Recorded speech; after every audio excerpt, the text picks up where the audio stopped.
Hey guys, just want to talk a little bit about two more views that seem to be popping up about John. One I'll call the spiritual view of John, and the other I'll call the polemic view of John. And before I do, I just want to read a little introduction to the Gospel of John from the other Gospels. Um, from early times, Christians have recognized that the Gospel according to John is dramatically different from the Synoptic Gospels. In John, there is nothing of Jesus' teaching in parables or his associating with outcasts. He performs no exorcism and barely gives ethical teaching. He speaks of God's imperial rule only on one occasion, 3:3 through 5, but claims a rule of his own at 1836. Virtually nothing is found here of the synoptic eschatology. We hear of ranking priests and Pharisees, perhaps reflecting the author's own experience more than Jesus' actual time, but nothing of Sadducees, zealots, scholars, elders, toll collectors, prostitutes, rich and poor. Jesus accomplishes miracles, but in the Greek they are called signs, just what the synoptic Jesus refuses to give, and are done solely to prove that Jesus is the incarnate Son of God. This focus on Jesus' divinity, established not by birth narratives as in Matthew and Luke, but by the sonorous theological language of a hymn to the eternal divine word become human, is both more prominent and at the same time simply taken for granted. Jesus speaks not like the first century itinerant teacher that he in fact was, but as if he were from heaven, revealing the nature of God.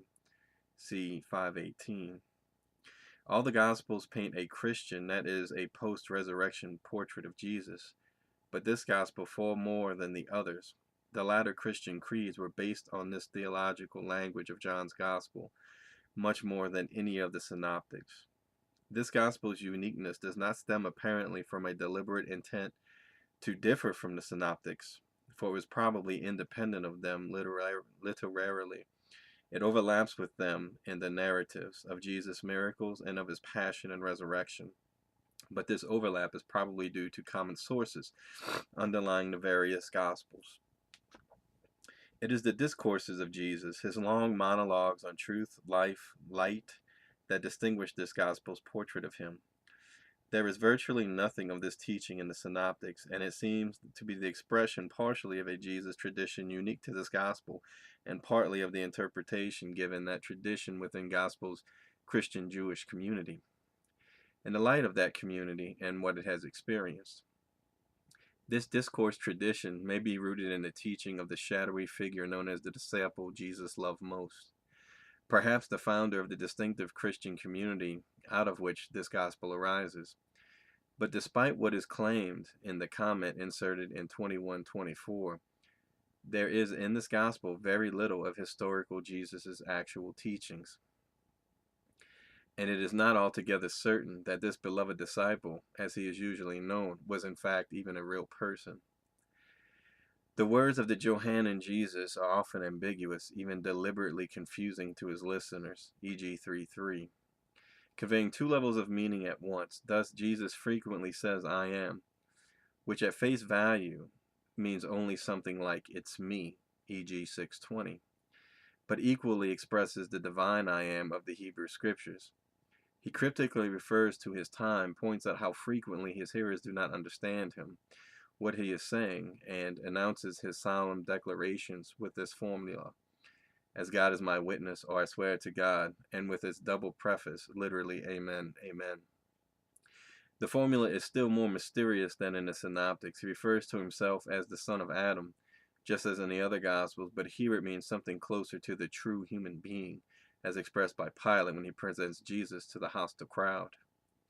The ideological milieu of this Gospel is thoroughly Jewish. Even the abstract and dualistic symbolism comes from a world that has very little to do with Gentile culture.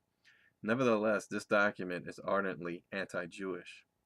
Only here are the Jewish people spoken of in a monolithically and from an outside perspective. In the other Gospels, Pilate alone uses the phrase the Jews. The explanation appears to be that this group of Christian Jews has recently been expelled from the synagogue, 922, chapter 34, chapter 1242, and 16:2, and therefore has a highly ambivalent and frequently hostile attitude towards the Idaeal, traditionally translated into English as Jews. The term is indistinguishable in Greek from Judeans at the time. Jews were simply those who survived the fall of the kingdom of Judah and had their spiritual base, and in many cases their actual residence in what Rome called Judea. This gospel has given rise, still more than Matthew, to savage Christian anti-Semitism down the subsequent centuries. For this and other reasons, in almost every case, the phrase is here translated by the natural term, the Judeans. Despite its utter un-Jewishness, the so-called fourth gospel has a mentality quite different from that of Jesus, and from that of Matthew as well, the most Jewish of the synoptics. Instead of portraying God's imperial rule breaking into history for the sake of redeeming or judging Israel, this gospel thinks on a cosmic scale. The very term world is fundamental in the Johannine vocabulary, and it is used negatively to speak of the nationalistic realms of Roman and Jew alike. 7:7 is only one instance of many, as well as positively affirming all of creation and humanity. This broadened worldview is probably due to the wisdom and tradition that has informed the Johannine verses of vision of Jesus. Teaching and the fact that the Christians for whom the gospel was written could no longer think of themselves as in nationalistic terms. The universality that Paul espoused and that of John are arrived at by rather different paths, but both contribute to early Christianity's growing awareness of itself as a religion separate from the more inclusive than Judaism. Thus, the Jesus of this gospel argues with the Jewish scholars, sometimes about arcane matters of biblical interpretation, sometimes about the ultimate issues of salvation and authentic life. As the incarnate Son of God, Savior of the world, this Jesus both appeals to the authority of the Jewish ancestors, Abraham and Moses, and presents himself as anterior and superior to them. The interlocking themes of continuity and discontinuity run like tapestry threads through the theological debate that comprises so much of the gospel. Indeed, he says, I existed before there was an Abraham, and dares to speak the divine I am, which breaks upon the hearers with shock and rage.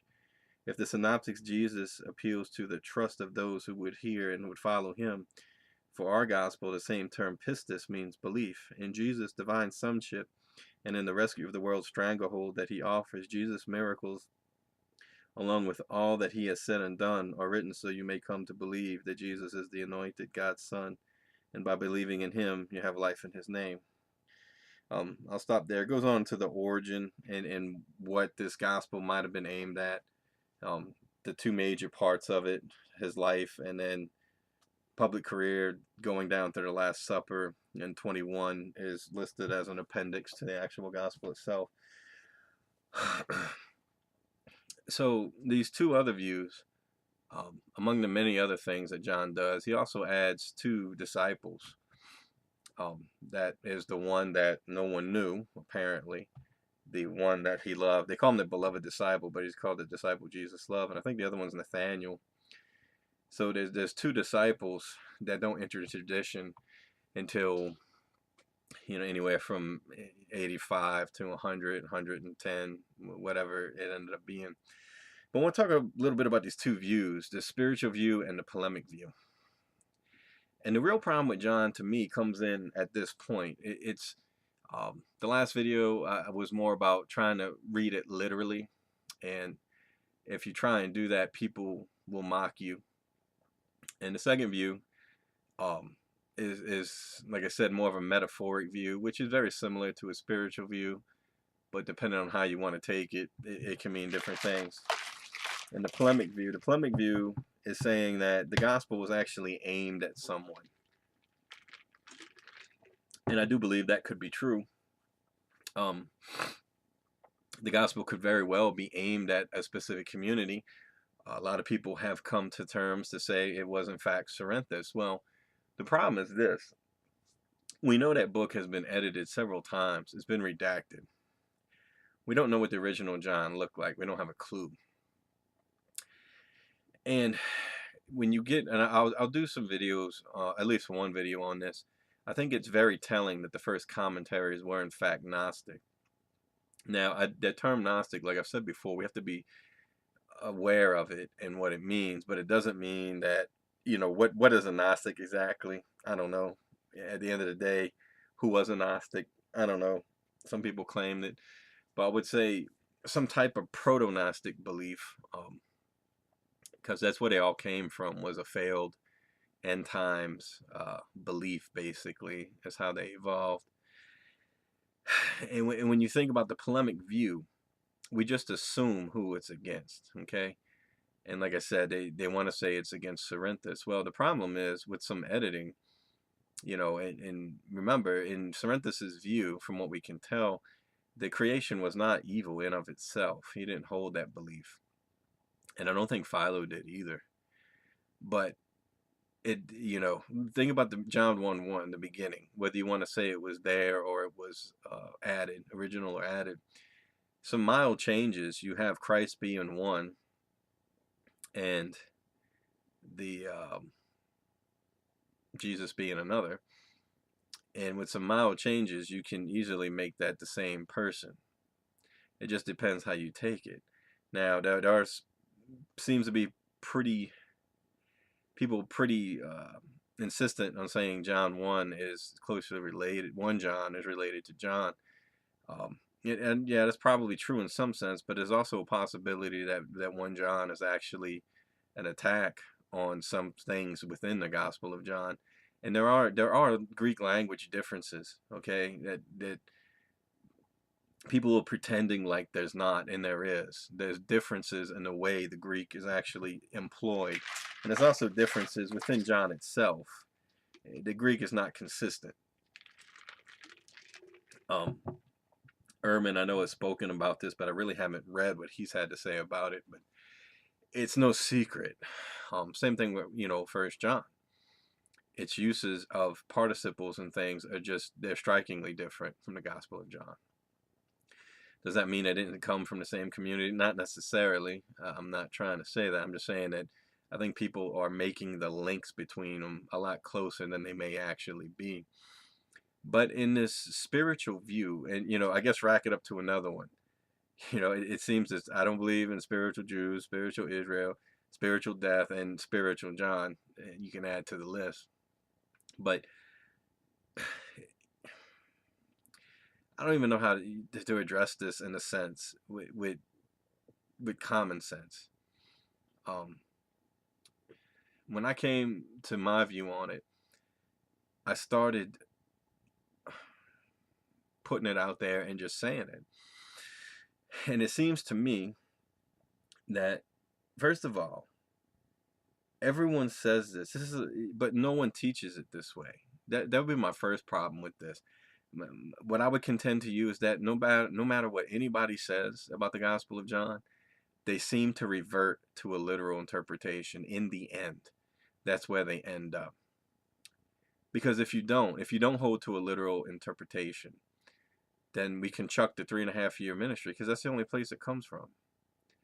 But you're not going to be willing to do that, probably, because you take it literally at the end of the day. And I think this is best illustrated. And like I said, I'm going to leave names and stuff out of it because I have no problem with any individual. It's not about that for me. It's about getting to the truth of the matter. But a video was made, and that view was basically put forward that John tells you basically not to take him literally.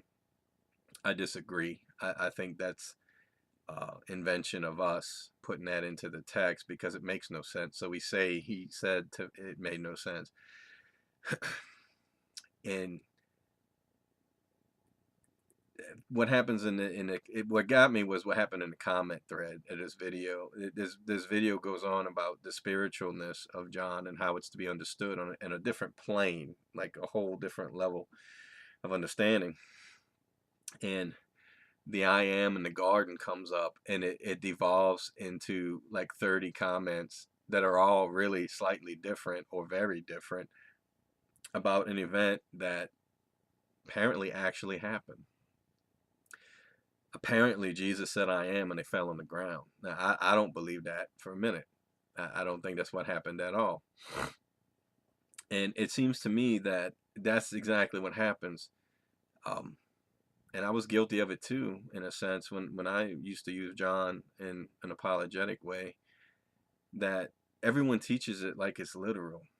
I really don't, I don't like hearing this spiritual stuff, because when I watch the people that make videos on it, Jesus said, Jesus did. So it's like, what are we teaching John from a dishonest perspective? Are we leading people to believe these conversations actually took place and we don't think that they did? Or is it the truth of the matter that when push comes to shove, you're going to defend the conversation like it actually happened? I mean, it just literally makes no sense to me. And I do not accept the argument that John doesn't want you to take him literally. You read any of the Gnostic Gospels, they're written the same way. John doesn't sound that unique once you get outside of the Bible. It sounds very unique within the Bible, and what I would say was more normative Judaism. But you read the Gospel of Mary, you read the infancy Gospel of Thomas, and you look at the Dead Sea Scrolls. This language is common. This is not, and none of, we don't say that about any of these Gnostic texts. Not one of them. Nobody says, well, I know none of this actually happened, but I don't think that was the intent of the author. And it was just to make you think about the deeper. No, he was giving a narrative that was weaved in with these miraculous events, and like I said, you got two apostles you can't even account for in this gospel. Did those apostles literally exist? And it becomes a major issue for me, because it's like talking out of two sides of your mouth at the same time. Because anytime, it seems, anyone that believes in John is pushed on it, it becomes literal very fast, very quickly. Because to defend your spiritual interpretation of a text based on a conversation, it has to take place. Otherwise, it's like, what are you really, what is the argument about in the first place? If you're willing to admit the conversation never took place, then what is the argument about?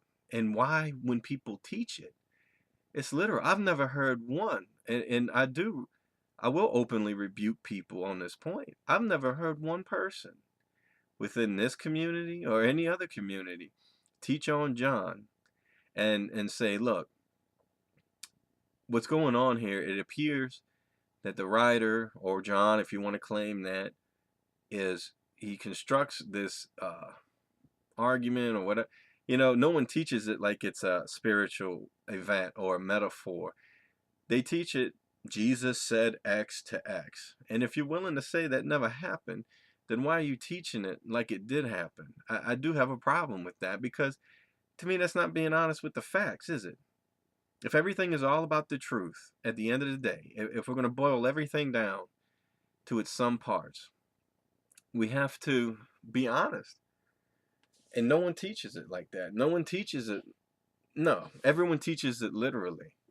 And like I said, when push comes to shove, it's like, that seems to be the cycle. You fall back to metaphor or spiritual belief. The polemic one, to me, like I said, you don't know. And that's the problem. Nobody has the lens. No matter what you want to say about my view, nobody has the lens to understand John, the lens itself. The synoptics, we can have a lens because they do stack up against normative Judaism. They stack up against the Old Testament. But like I said, I'm just amazed that people are willing to say that people put words in Jesus's mouth, and it's no big deal. That makes sense to you somehow. But then you'll tell me, well, you can't read it literally. I'm sorry, but that is the way John presents himself. And when people take it this other way, and they do, they kind of look at you like you're crazy, and uh, it's like, why are you reading it literally? Well, because he's laying it out in a chronological order, as if it was history and like it really happened.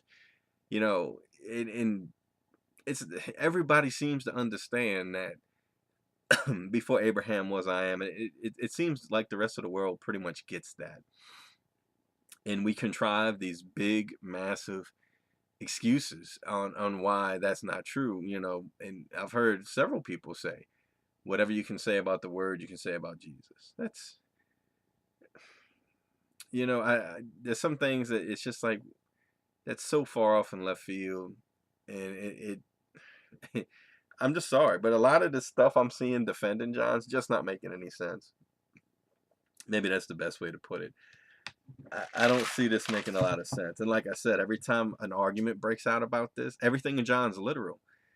When the argument comes, there won't be one thing in John that people are going to say, well, I don't think this discussion actually happened, what this is. But yet we're going to teach people this. We're going to say Jesus said in these videos. People talk about John and they say Jesus said. Well, if you know in your heart of hearts that Jesus didn't say, or you don't think he actually said it, but you're going around telling people that, what is that?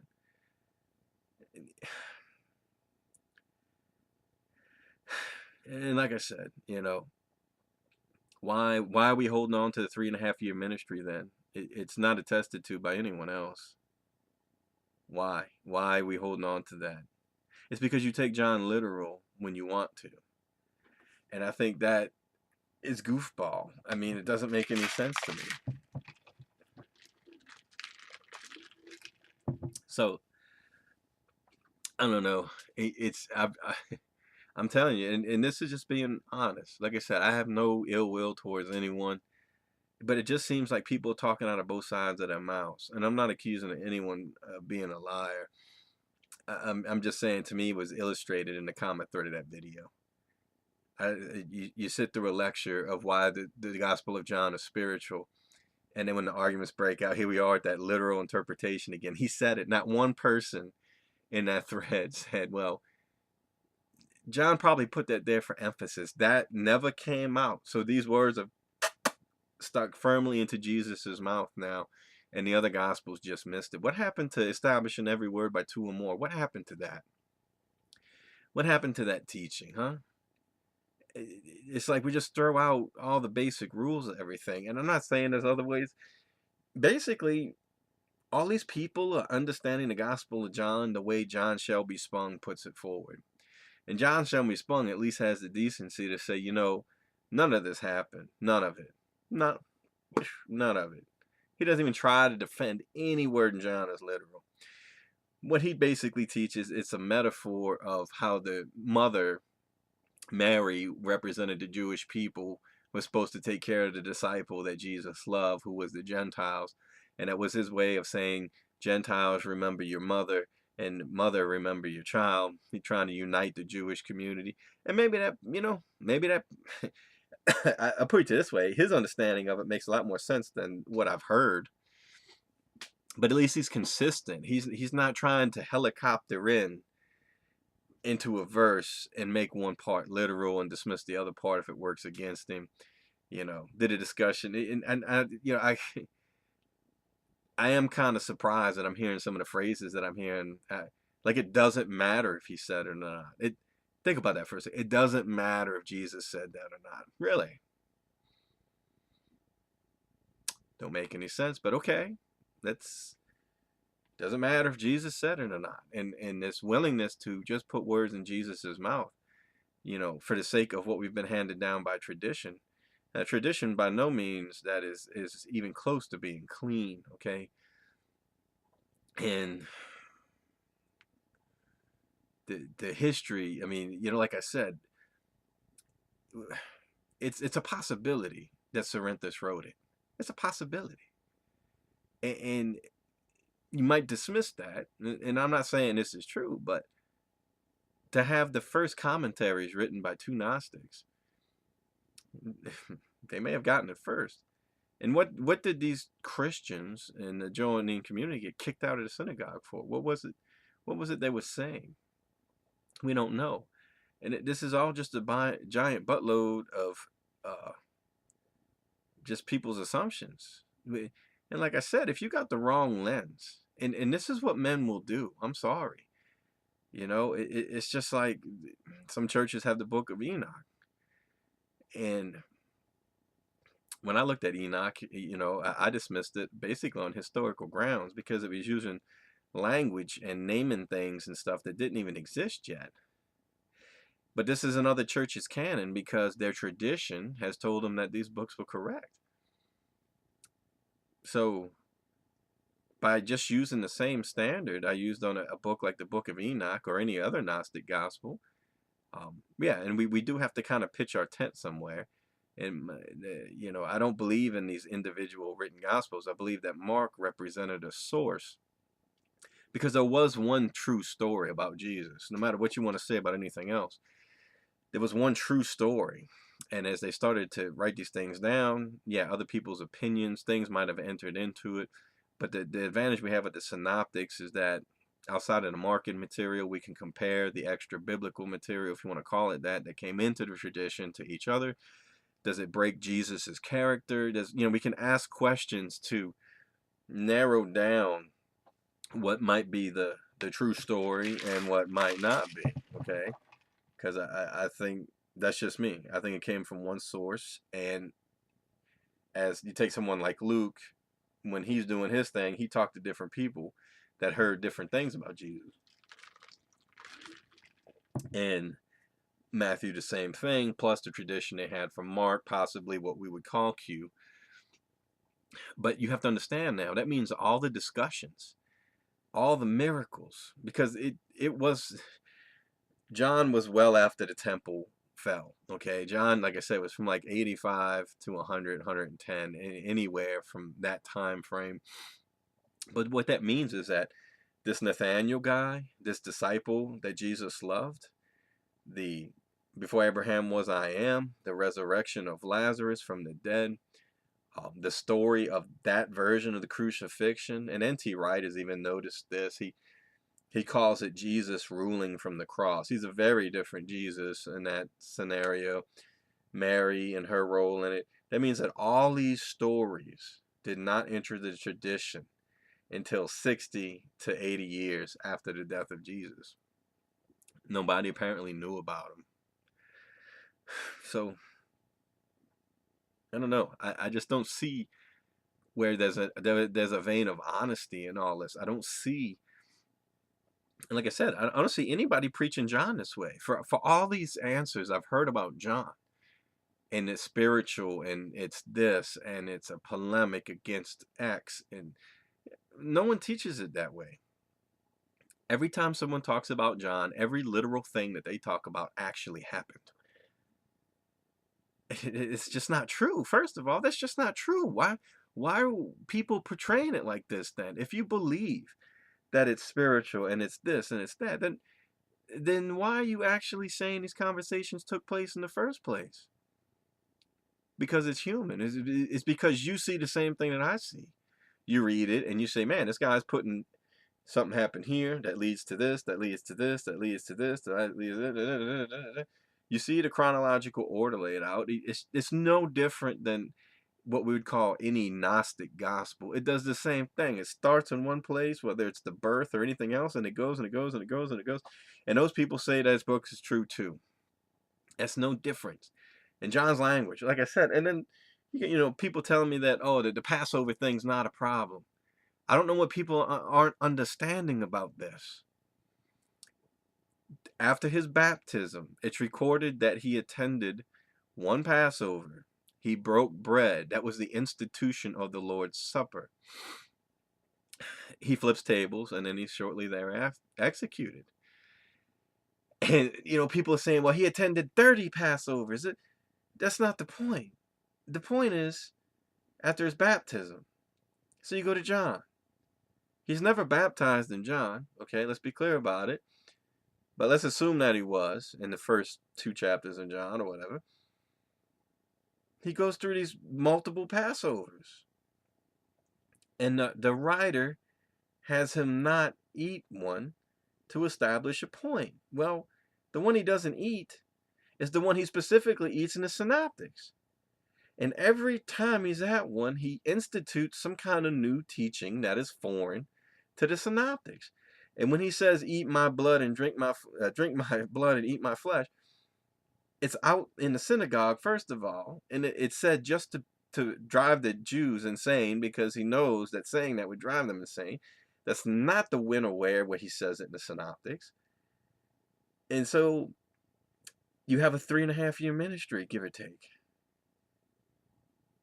But this is all spiritual. It never happened. Yet you're going to tell me he had a 3.5-year ministry, 3.5-year ministry, and then in Matthew, Mark, and Luke, he has a 1-year ministry. It's called irreconcilable, okay? And I don't know, like I said, I don't know why people are defending stuff like this, first of all. I don't know why people aren't just coming out and saying it. And if I believe John was some kind of spiritual polemic in some kind of way, I would teach it like that. I would let people know this conversation never took place. So don't get confused. This was not actually what Jesus said. This is what somebody's interpretation of Jesus's life. And I don't think that was it at all. I think the document does fit more of the polemic styles, that this is stuff that was happening to them. And they didn't like the Jews because they tossed them out of the synagogue. And they used Jesus to say that. And, like I said, here we are again at this. It always seems to arrive at some kind of replacement theology. At the end of the day, and, you read the Old Testament, it's, do I really have to go to Ezekiel? Do I really have to go to Jeremiah? Do you really have to go to these books where the Jewish people are promised? And look at Revelation, the 12,000 from each tribe sealed, whether you want to take that literal or metaphorical. The 12 tribes are there, and they're saved for a specific reason, and that's at the time of the rapture. And I'm going to get into that with Matthew 24, but I'm just saying, if God, in his decrees in the Old Testament, because remember, Abraham, if I remember correctly, I forget how it words it about him going into the land, but he doesn't actually do it. And so he's still, God's got these promises he has to fulfill to these people, because it's not about them, it's about God's promise. And what hope is there for us if he's willing to say things like, "I will never turn my back on this people again. They will inherit the land. It will be theirs forever. I will destroy all their enemies. All the world will be jealous of Israel and Jerusalem." He says all this stuff, and then he just walks away from them. What hope is there for us? I don't know why people are they're so quick to say that. Replacement theology is not, that's not what's taught in the Bible. It's really not. And to take words of Paul and to take the Gospel of John and twist these things up in such a way that Israel gets replaced, all these spiritual, insert second word here, and this replacement type theology. The world is saved because Israel is saved. It comes through, and Jesus, in Matthew, he tells them not even to go into the land of Samaria. But there's Jesus hanging out in Samaria. It just, like I said, that's just all I'll point out in this video, is I don't see where going to either of those two views would even work. Because the polemic, first of all, you would have to know who it was against, and you would have to know who wrote it. Same problem exists with Paul's letters. I think there's interpretational problems with them because they don't know what he was addressing when he wrote it. They know some of what was going on, because you can draw an inference from the letter itself, but when you get down to these little things, these little things add up, and it can change the course of how you understand a document. And like I said, the spiritual understanding, no one teaches it that way, and I am mad at everybody. I've never heard anybody teach it and say, this isn't actually, so what, are we parading around like these conversations actually happened or not? This is, I'm going to be honest, this is very Trinitarian-like. Kind of playing both sides of the fence, you get pinned down on one part. Well, it's no longer literal. You were never supposed to take it literal. That's not what John said himself. That's something, to me, that we're putting on the text to get it out of trouble, to say we don't have to deal with these problems anymore. He's literal. He wants you to believe these discussions took place. And to sit there and act like everyone's supposed to know this, it's that's total bunk. Total bunk.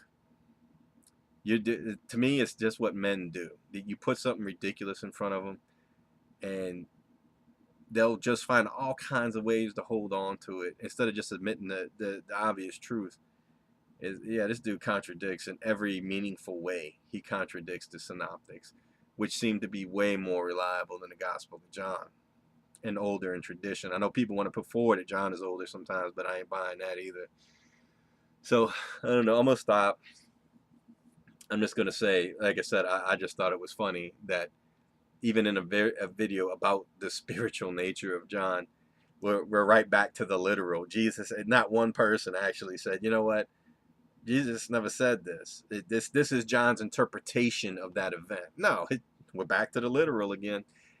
And it's, I don't know. I just find this all a bit strange. And I find that it's like playing both sides of the fence. You're going to say one thing. And then when I say, well, let's dump the disciple that Jesus loved, let's dump him because he obviously didn't exist. Let's dump Nathaniel. Let's dump the 3.5-year ministry. Let's dump the I am. Nobody wants to do it. They don't want to dump anything. They treat it as if it all actually happened. So I don't know. I really don't know what to say about all that. It just seems like a lot of elaborate language to cover up a simple fact that they don't jive. And forget you know, when you write a person and you're actually writing their words as best you can, as best as you can remember, it leaves a fingerprint. There's a vocabulary fingerprint. Jesus' fingerprint in John is not even remotely close to any fingerprint. And that tells you right there he didn't say any of this. He didn't say it. So now we can take something that he didn't say, that we don't know who wrote it, and the reason the who part becomes problematic is because we don't know what angle he was coming from in the first place. It gets redacted several times. And yes, if Cerinthus wrote it, I think it could have been pretty easily changed into this other part. You have this polemic against John, this polemic against Thomas, both who turned out to be some form of proto-Gnostic group themselves, followers of John instead of Jesus, and followers of Thomas instead of Jesus, who the Thomas ones died out and were absorbed into the bigger realm of Gnosticism. The John the Baptist one still exists to this day. So it's almost like it's a polemic against other communities within Christianity. Yeah, I can see that in the text. But none of the historical stuff even adds up. It doesn't even matter, really. But people will defend it to the death. So we don't know how to read John. And it doesn't make any sense to me for us to come out and say we do. We do know how to read John. And that's the basis of my argument. I'm not telling you how to read John. I'm telling you what you can't say about John. Okay? You can't say certain things about John. You can't say it actually happened. You can't say it's literal. You can't say it's historical. You can't say it was 3.5 years. You can't say he had that discussion that he had on the cross. You can't say he said, I am in the garden. They all fell down. It goes on and on and on. You can't say before Abraham was, I am, because everyone knows what that's about now. You know what I mean? These things just start adding up. But every time someone teaches on it, all these things actually happened again. We have a 3.5-year ministry. We have 14 disciples, if you count the ones in the synoptics. Now there's 14 instead of 12. Nobody knew about it for 60 to 80 years. I'm not buying, man. And like I said, it sounds very Trinitarian. The way this is all getting danced around. It's like talking out of this side. None of it happened. Then when push comes to shove, it actually happened. Just like it did in that comment thread.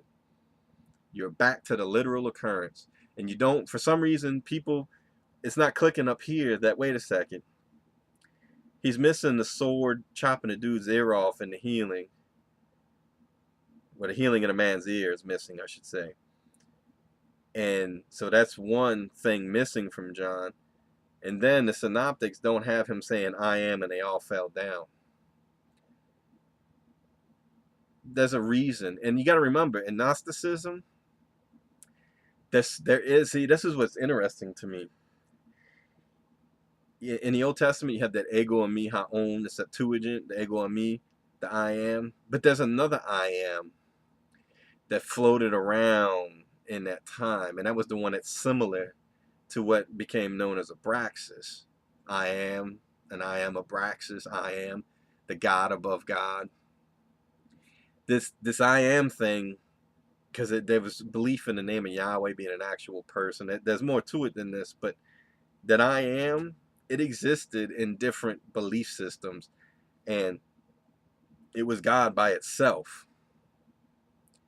And if this document was not purely written from a Christian community, then it would make a lot of sense for him to say, I am, and then you got Thomas bowing down to him saying, my Lord and my God. And yes, you can make the argument, there's no other way to say it, but it's also the argument that he possibly was saying it to the same person.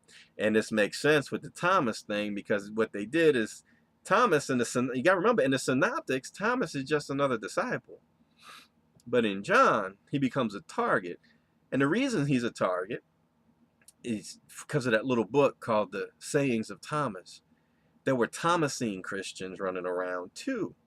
So what do? They take Thomas and they make him inferior. They say Thomas didn't know. Thomas was so stupid. There is a polemic there against Thomas. And no one knew about this discussion with Thomas for 60 to 80 years after Jesus' death. It was made up. It didn't happen. And if you're going to say it's all spiritual, why would you have a problem saying it? Why wouldn't you just say, yeah, no, it probably didn't happen, but this is how John... You see what I mean? No, it's going to become historical again. We go right back to that literary defense of the Gospel of John, which just doesn't work. They were targeting other Christians with this document. So there was a schism, for sure, but I don't know all the details. And no one does. That's my point. No one does. And these are just some of the things you can't say about John. You can't say there's anything historical in that book when it compares to a synoptic, because one of them has to be wrong. And people want to let this problem of this extra 2 years of his ministry just float around out there. Even though prophetically speaking, the 70 weeks of Messiah is closely matched in Matthew, Mark, and Luke. You can make arguments both ways, saying he was cut off in 62 weeks. You could say he fulfilled the whole 70 weeks by doing the appearances in the book of Acts. But the bottom line is the 70 weeks of Messiah is mirrored in the synoptics. It's not mirrored in John. And this, to me, this damages your view. This damages how you interpret Daniel. All of this gets damaged when you sit there and say this stuff is legit. It does mean something. It does affect things. The 70-week ministry is biblical. The 3.5-year ministry is not. And that's why I'm telling people, it does matter. It does matter if these things happened. It really does. To just spiritualize it and say, it damages your understanding at the end of the day. This has gone on long enough. God bless.